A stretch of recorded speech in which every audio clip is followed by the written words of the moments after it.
Já começou. Já começou. Nervosismo pra estreia. Tá bom.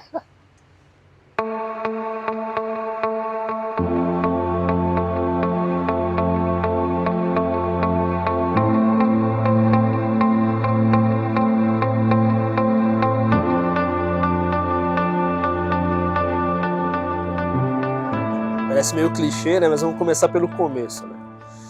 Bom, eu sempre fui uma pessoa hiper comunicativa, sempre tive à disposição de tudo e de todos, né? Nunca, para mim não existia não, né? Precisava, eu estava lá, né? As minhas áreas de atuação são áreas de atuação que precisa ter essa proatividade, essa disponibilidade. É claro que esse mergulhar direto no trabalho, ele tem raízes, né? A gente costuma muito olhar o efeito, mas não olha a causa. Essa minha desconexão que foi mencionada, ela foi o efeito, mas a causa, ela tem raízes até familiares, né? Tem a questão de um lar desconexo, né?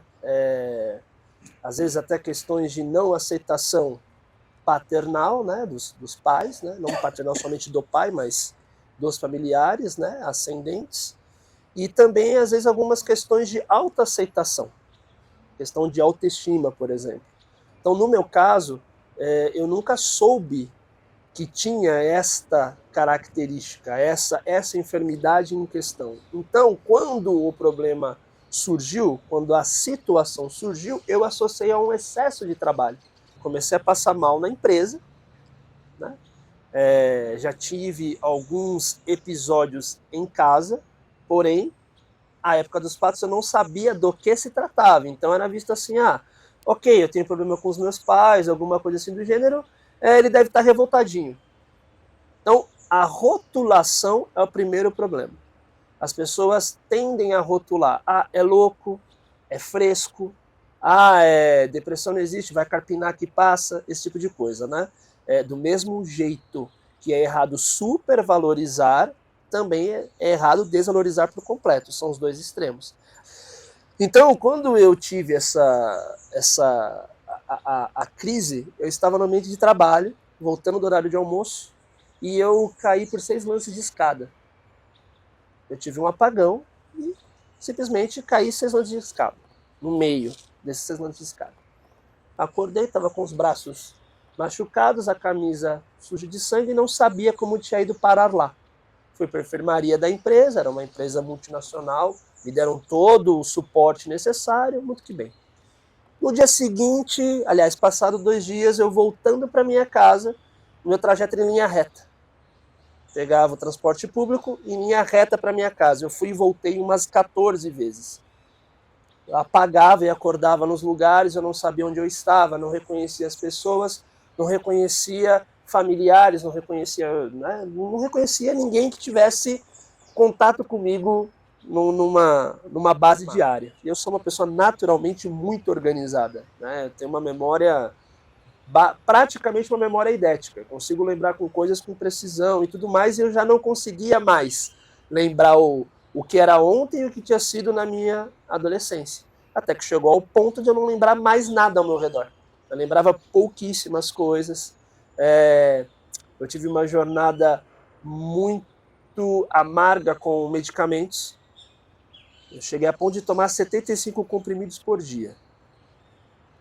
Então, às vezes, quando as pessoas falam, não, eu tinha uma caixa dessas caixas de ferramenta com as repartições e eu colocava lá 75 remédios por dia. Não eram 75 comprimidos, 75 remédios diferentes. Remédios de alto custo, que muitos eu não conseguia pelo SUS, então eu tinha que comprar e eu tinha sido desligado da empresa.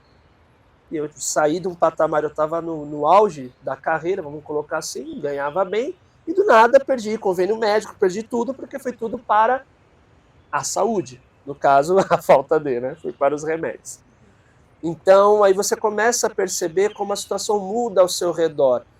As pessoas se afastam, porque você se torna uma bomba relógio.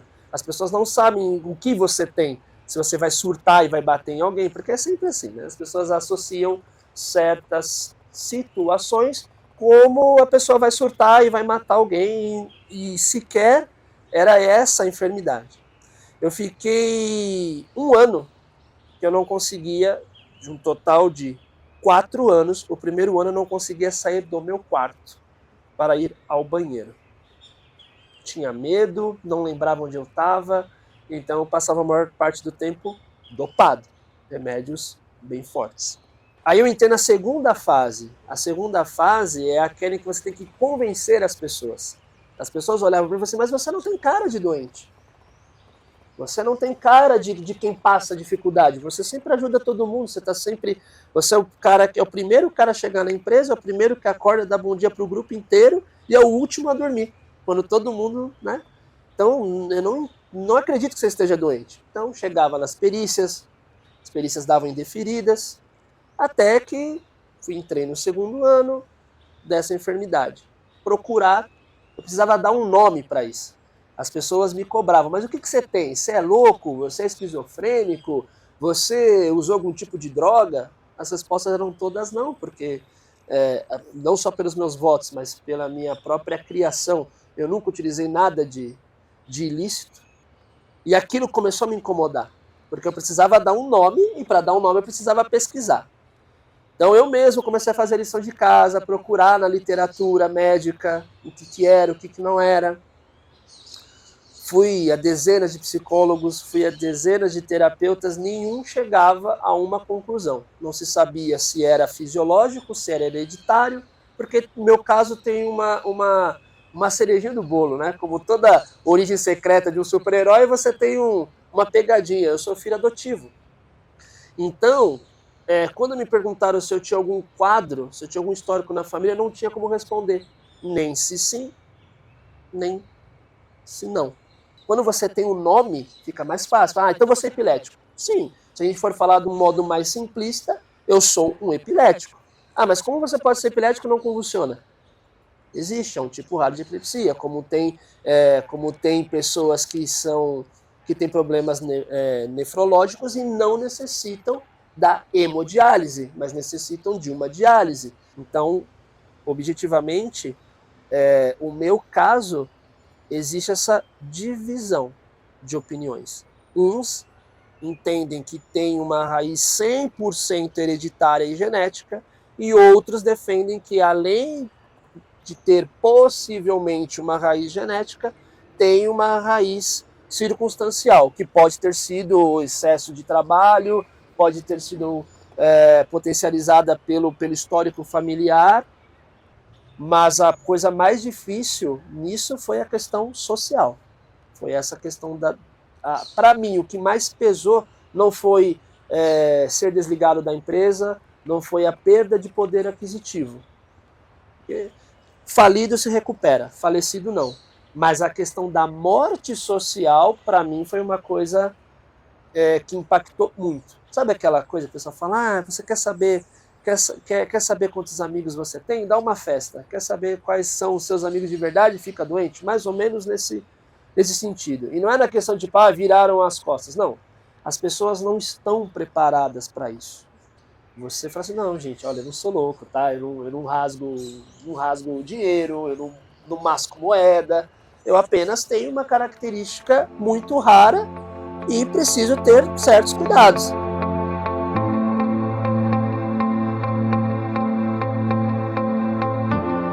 Eu, quando eu comecei a receber rótulos demais, eu comecei, como todo mundo que passa por esse tipo de situação, ou similar a essa, começa a procurar grupos de apoio, grupos de pessoas, né?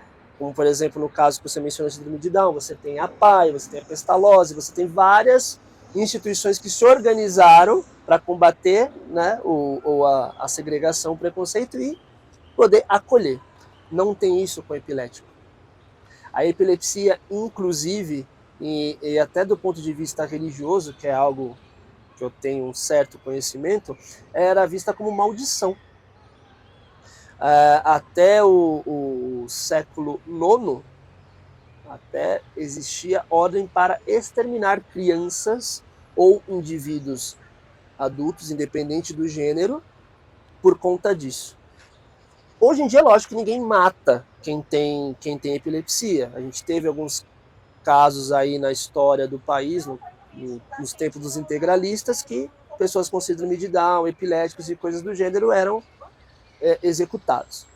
Então, se hoje eu estou na situação em que eu estou empoderando pessoas, encorajando pessoas, eu sei o que é.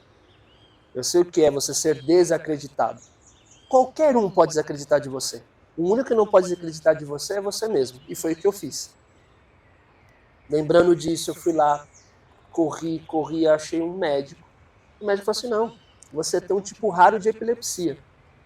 É uma epilepsia não convulsiva. É muito raro. É uma a cada milhões de pessoas que tem. No meu caso, no meu quadro, eu tenho todos os sintomas, todos os efeitos que um epilético convencional tem, exceto pela convulsão.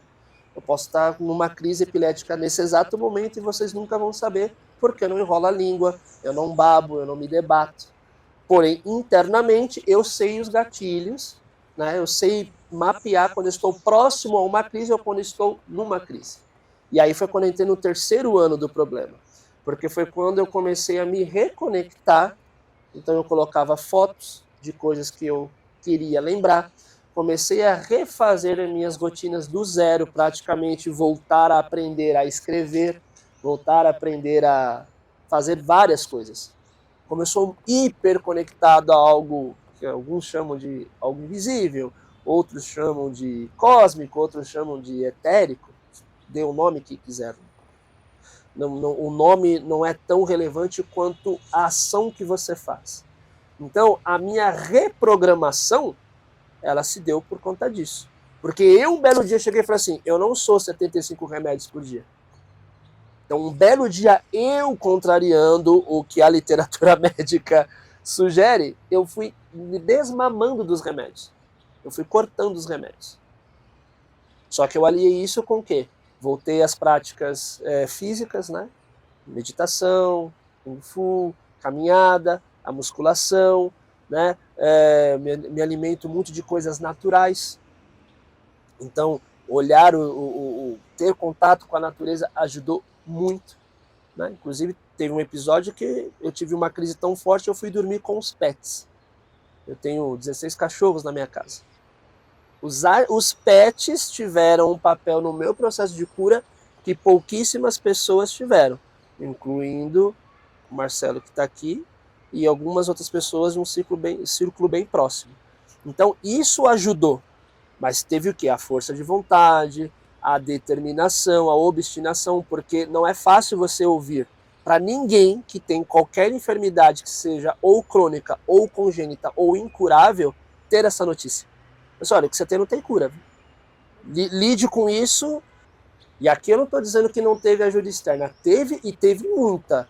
Mas nenhuma ajuda externa teria surtido efeito se eu não tivesse tomado a responsabilidade, né, tomado as rédeas e falado assim, não, a partir de hoje não quero viver dependente de remédio ou,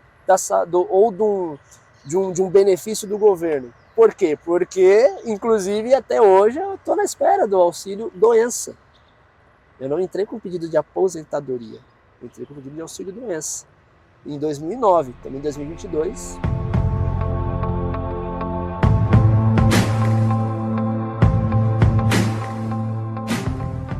Evitar ambientes nocivos, pessoas nocivas, alimentos nocivos e pensamentos nocivos. Essa é o principal. Esses 4 pontos, qualquer pessoa que esteja numa jornada de recuperação, seja da enfermidade que for, principalmente as de cunho emocional, mental, neurológico, é imprescindível. E ter comprometimento com você mesmo. Porque às vezes a pessoa que está lá de fora, ela quer que você sare amanhã. Não é no tempo de quem quer te ver bem. Você tem que respeitar o seu processo. Eu tive a determinação, e vamos colocar entre aspas assim, a sorte de ter me recuperado num tempo razoavelmente rápido. Mas eu fiquei 4 anos desconectado. Existem pessoas que estão até hoje aí em tratamentos e não tiveram o mesmo resultado. Então, manter isso, bons hábitos, né? se permitir estar doente, mas não fazer da doença um empecilho. Você tem o direito de não estar legal. Ser feliz, estar saudável é um direito, não é obrigação.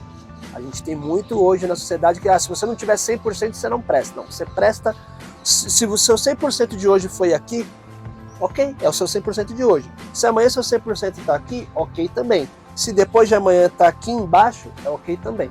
É respeitar a si mesmo.